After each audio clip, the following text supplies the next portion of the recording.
বাজারে নিত্য প্রয়োজনীয় জিনিসপত্রের দাম নিয়ন্ত্রণে অন্তর্বর্তী সরকার ব্যর্থতার দিকে ধাবিত হচ্ছে মন্তব্য করে বিএনপির সিনিয়র যুগ্ম মহাসচিব রুহুল কবির রিজভী বলেছেন, নতুন করে শতাধিক পণ্যে ভ্যাট বাড়ানোর ঘটনায় চাপ বাড়বে সাধারণ মানুষের উপর। এতে সরকারের প্রতি জনগণের আস্থায় চির ধরতে পারে। সকালে নয়াপল্টনে বিএনপির কেন্দ্রীয় কার্যালয়ে প্রেস ব্রিফিংয়ে এসব কথা বলেন তিনি।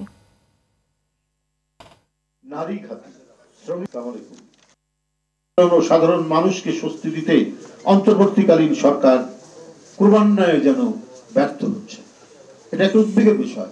আমরা চাই না যে অন্তর্বর্তীকালীন সরকার ব্যর্থ হোক, কারণ এটা একটি ব্যাপক গণ আন্দোলনের মধ্যে দিয়ে তৈরি।